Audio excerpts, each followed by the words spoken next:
Let's begin with the foundations. Welcome to another lecture. Today we consider Stephon Castle, a contemporary exemplar of rapid athletic development and structured team integration in the National Basketball Association.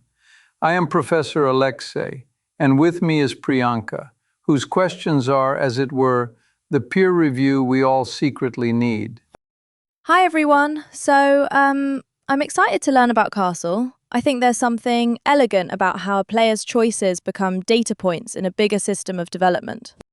To frame our discussion, Stephon Castle is an American professional basketball player, born November 2004.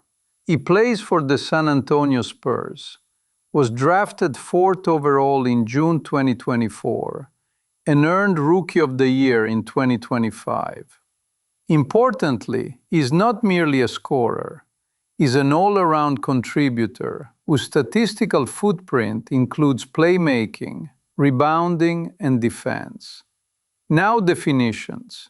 The NBA is the premier professional league in North America. The NCAA is the governing structure for American collegiate athletics. A triple-double is the attainment of double digits in 3 statistical categories in one game. And Rookie of the Year is the league's award for the most impactful first-season player, voted upon and historically sensitive to two-way value. These terms, while familiar, will serve as anchors for our more technical inferences about role, efficiency, and scalability. Maybe it helps to add that a triple-double suggests multi-dimensional processing. You're measuring how a player touches many parts of the game, not just finishing a play, but also creating it and closing possessions with rebounds.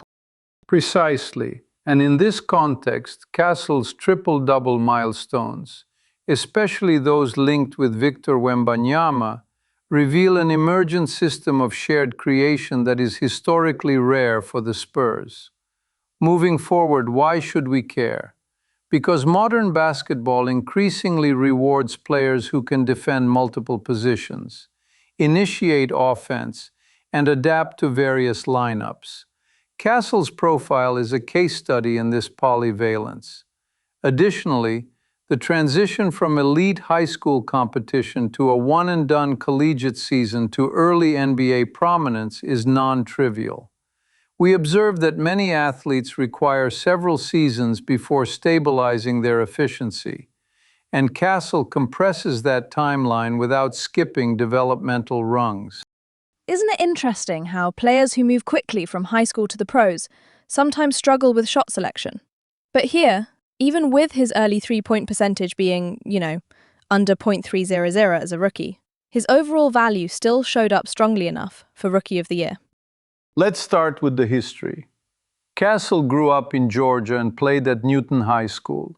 His sophomore averages were 13.8 points, 5.2 rebounds, 3.8 assists, 2.3 steals, with 41% from 3, which already indicated balanced impact. The junior year rose to 16.6 points, 6.5 rebounds, 3.2 assists. The senior year escalated to 20.1 points, 9.5 rebounds, 4.8 assists, 3 steals, 2 blocks, and another Class 7A quarterfinal. Recruitment followed an interesting trajectory. He committed to UConn in November 2021 as a 4-star for many services. Then, by the end of high school, he was re-rated to consensus 5-star and named a 2023 McDonald's All-American.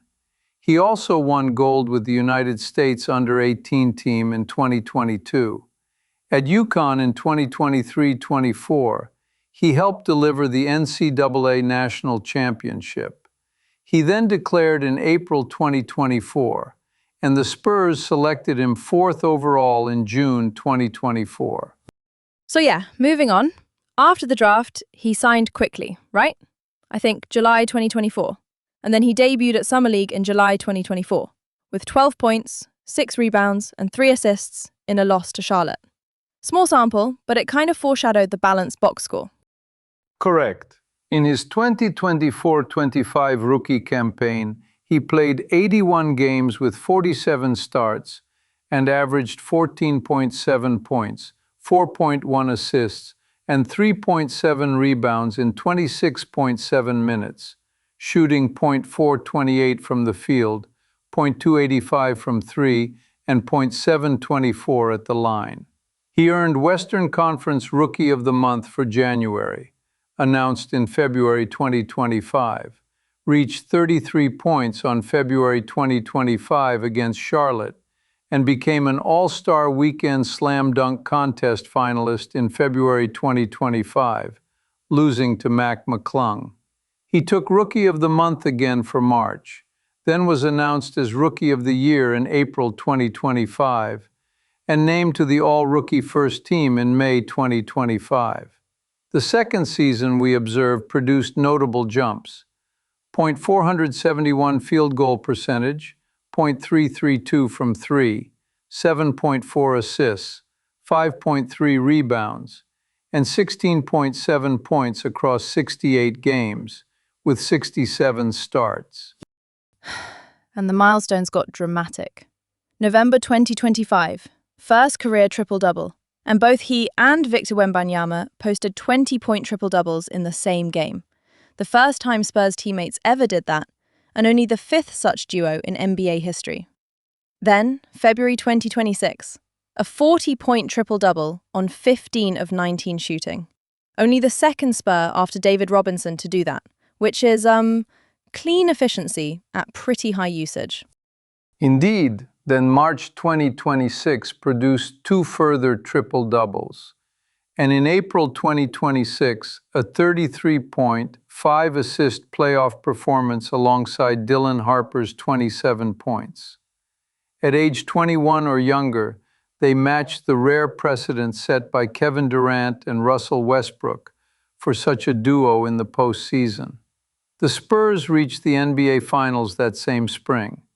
In aggregate, through two seasons, 149 games with 114 starts, 448 field goal percentage, 305 from three, 729 from the line, and per-game averages of 15.6 points, 5.6 assists, and 4.4 rebounds.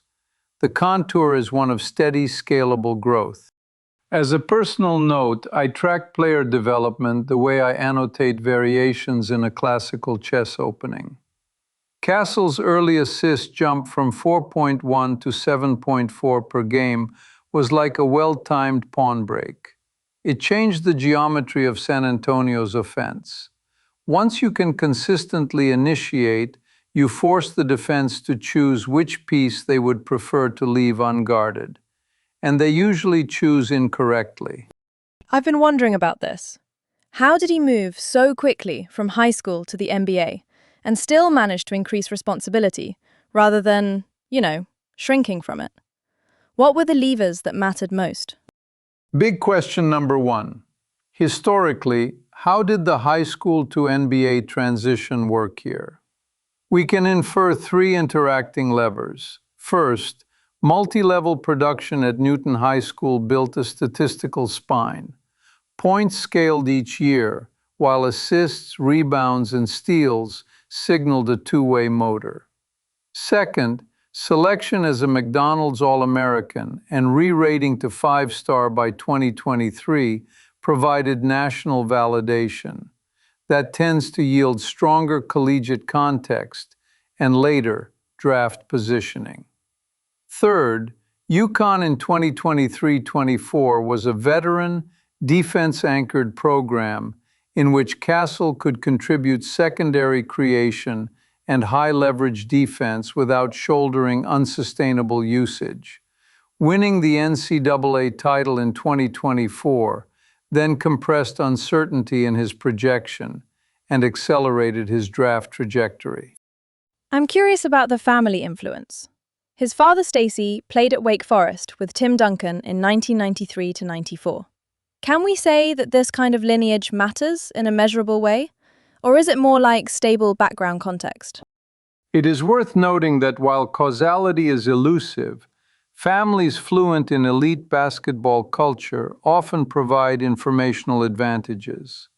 Expectations for practice intensity, diet, recovery, and decision-making under pressure are normalized early. The Wake Forest link to Tim Duncan, though historical, situates the household near a high-performance ethos. In Castle's case, we observe poise. His rookie three-point rate at .285 did not derail defensive engagement or distribution. That is a temperament outcome as much as a technical one, and temperament is frequently scaffolded by family frameworks. Building on that, what if he had chosen a different college in 2021, like Georgia or Ohio State? Would a different system have altered his draft slot, or maybe delayed that top 4 outcome? Big question number 2, the counterfactual. If Castle had selected, say, Georgia or Ohio State, 2 outcomes are plausible. First, a different offensive system might have allocated him more on-ball possessions. That could have inflated raw scoring, but perhaps exposed inefficiencies earlier, especially from 3. Second, the absence of UConn's championship context might have reduced the certainty premium that general managers assign to winners in complex team structures. Yet, because his size, defense, and processing were evident, top 10 draft status would still be likely. Whether he reaches 4th overall is, in simpler terms, a function of how a specific team's board values two-way guards next to their existing core. San Antonio's board clearly did. Can we maybe now look at how college systems shape guard development? Like, some programs prioritize spread pick and roll, others emphasize defensive connectivity and cutting. Would Castle's profile have stretched differently elsewhere? To elaborate, college systems impose constraints that become developmental stimuli. UConn provided a defense-forward platform, where secondary creation and timely scoring were rewarded within a disciplined structure. This likely reduced variance in his shot quality, preserved efficiency, and emphasized decision-making cadence. A spread pick-and-roll heavy environment might have delivered more possessions, but also more turnovers and contested pull-ups. That can be instructive, but risks noisy evaluations. By arriving in the NBA with proof of concept for scalable defense and passing, Castle's translation cost was low. Hence the rookie rotation minutes, the mid-season awards, and the rapid second-year assist growth to 7.4 per game. Okay, last big one. What is the forward path? Like, with Victor Wembanyama and also Dylan Harper, what is the potential configuration that makes San Antonio more dangerous in the next few years?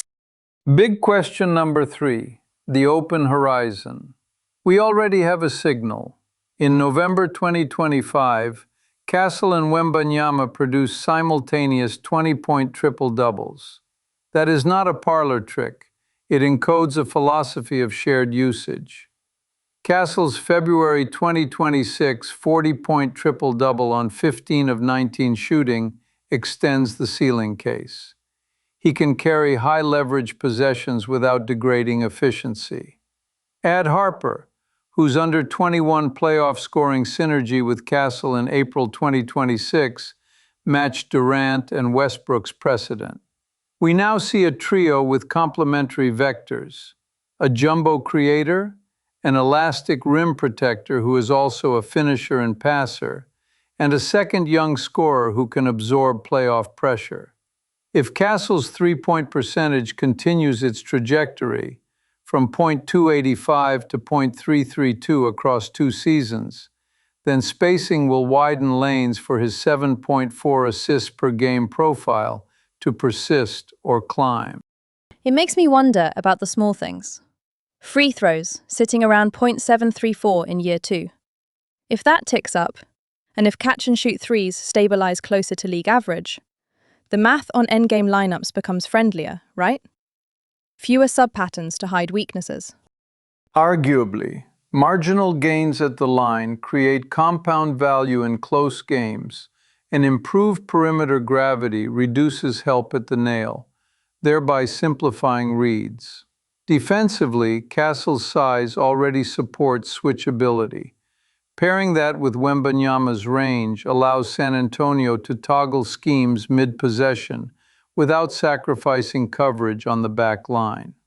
Theoretically, the research frontier here is longitudinal, tracking how early triple-double threats change opponent game plans, and how that in turn feeds team shot quality distributions. This is a fertile domain for analysts.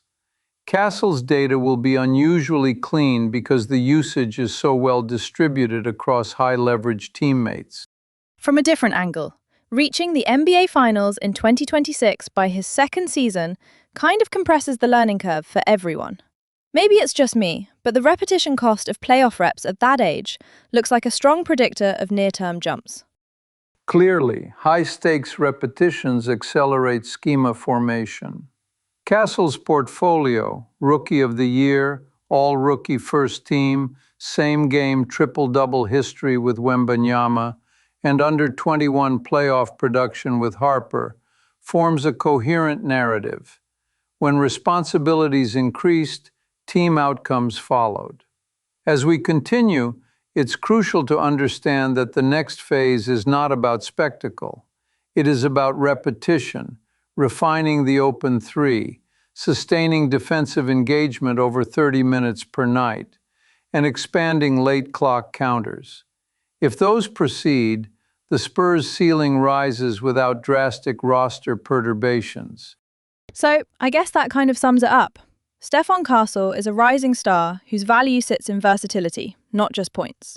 We traced his path from Newton High School to UConn's 2024 title, to the Spurs taking him fourth in June 2024, to Rookie of the Year in 2025, and then to historic moments in 2025 and 2026 with Wembanyama and Harper. Questions we opened. What made his high school to NBA leap work? How a different college might have changed the arc? And what the Spurs' future looks like with this young core? To summarize, Castle's statistical evolution: field goal percentage from .428 to .471, three-point from .285 to .332, assists from 4.1 to 7.4, maps neatly onto expanded responsibility. The pattern is pedagogically satisfying.